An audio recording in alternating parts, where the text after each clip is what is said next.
One of the first executive orders I signed upon taking office was to restore the principle of merit. That's the most important word, other than the word tariff. I love tariffs. Most beautiful word. But I'm not allowed to say that anymore. I said tariff is my favorite word. I love the word tariff. You know, we're becoming rich as hell. We have a big case in front of the Supreme Court, but I can't imagine. Because this is what other nations have done to us.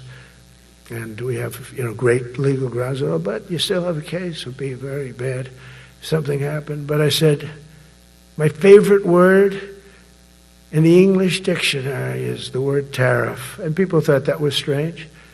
And the fake news came over and they really hit me hard on it. They said, what about love? What about religion? What about God? What about wife, family? I got killed when I said tariff is my favorite word. So I changed it. It's now my fifth favorite word. And I'm okay with that. I'm okay with that. But they hit me hard. But it is. I mean, when you look at, we've taken in trillions of dollars. We're rich again. And there'll never be, when we finish this out, there'll never be any wealth like what we have. Other countries were taking advantage of us for years and years. You know that better than anybody. And now we're treating them fairly. But the money coming in is, we've never seen anything like it. The other day they had $31 billion that they found, $31 billion. So we found $31 billion and we're not sure from where it came. A gentleman came in, a financial guy. I said, well, what does that mean? He said, we don't know where it came. I said, check the tariff shelf. No, sir, the tariffs haven't started in that sector yet. I said, yes, they have. They started 7 weeks ago. Check it. Comes back 20 minutes later. Sir, you're right. It came from tariffs. $31 billion. That's enough to buy a lot of battleships, Admiral, to use an old term. I think we should maybe start thinking about battleships, by the way. You know, we have a Secretary of the Navy came to me, because I look at the Iowa out in California, and I look at different ships and the old pictures. I used to watch Victory at Sea. I love Victory at Sea. Look at these admirals. It's got to be your all-time in black and white. And I look at those ships. They came with the destroyers alongside of them, and man, nothing was going to stop. They were 20 deep, and they were in a straight line, and there was nothing going to stop them. And we actually talk about, those ships. Some people would say, no, that's old technology. I don't know. I don't think it's old technology when you look at those guns. But it's something we're actually considering, the concept of battleship. Nice 6-inch sides, solid steel, not aluminum that melts if it looks at a missile coming at it. It starts melting as the missile's about 2 miles away. Now, those ships, they don't make them that way anymore. But you look at it, and your secretary likes it, and I'm sort of open to it. And bullets are a lot less expensive than missiles. A lot of reasons. I should take a vote, but I'm afraid to take that vote because I may get voted out on that one. But I tell you, it's something we're seriously considering. There were powers. There were big powers. They were just about as mean and scary as you could be. And so we're looking at that. One of the biggest cases that we won was the decision of the United States Supreme Court to allow us to proceed on the word merit. Merit. So those two words are right up there. So this is, I would say, the opposite, if you ask for a definition, the opposite of political correctness. We went through political correct, where you had to have people that were totally unfit to be doing what you're doing for many reasons. I won't get into them. But for many reasons, they were unfit. Now, it's all based on merit. That was such an unbelievable decision. I didn't expect we were going to win that one. We went in.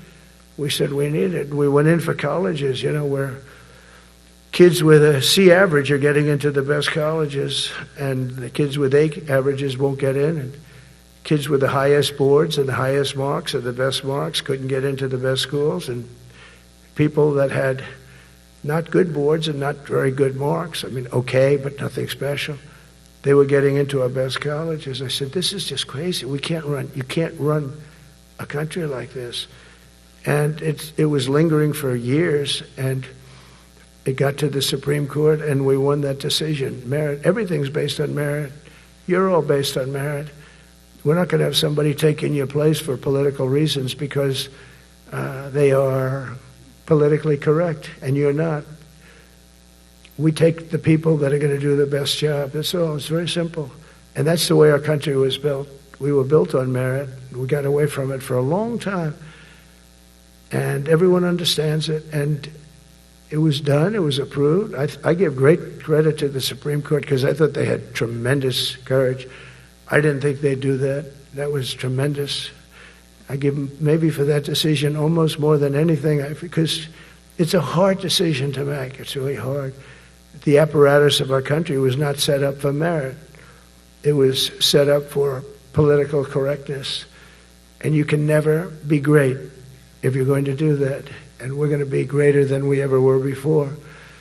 We're bringing back a focus on fitness, ability, character, and strength. And that's because the purposes of American military is not to protect anyone's feelings. It's to protect our republic.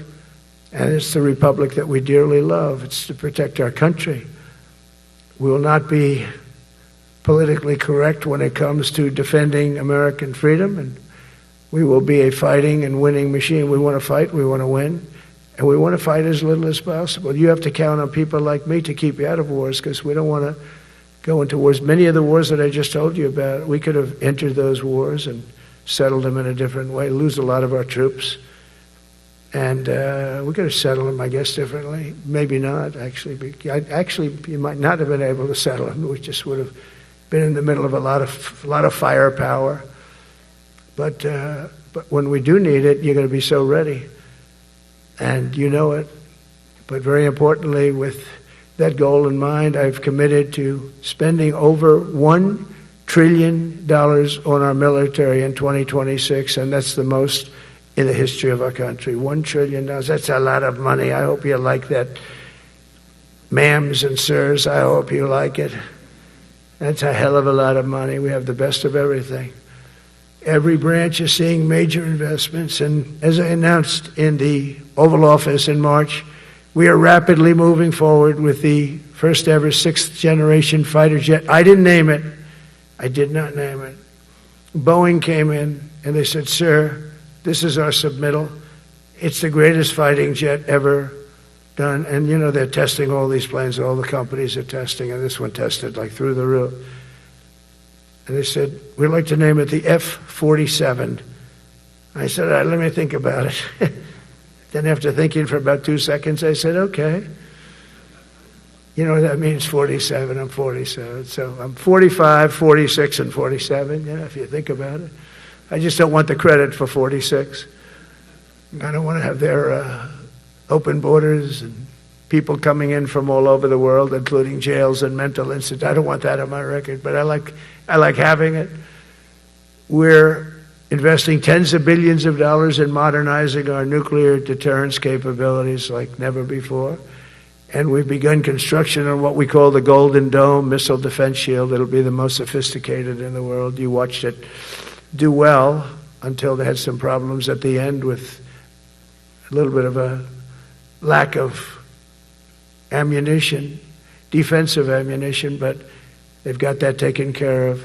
But I tell you, it's what we're doing is so good, and we deserve it. You know, we help other countries with it. We don't have it ourselves. And Canada called me a couple of weeks ago. They want to be part of it. To which I said, "Well, why don't you just join our country? You become 51, become the 51st state, and you get it for free."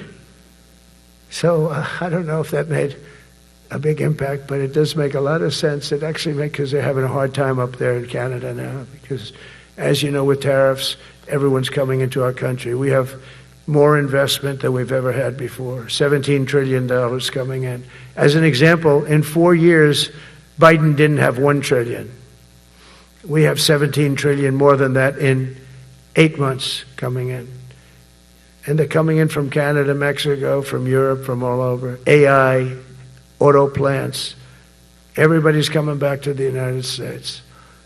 Under my budget, we will be expanding the U.S. Navy by at least 19 ships next year, including submarines, destroyers, assault ships, and more. And it's going to be much more than that as we go along.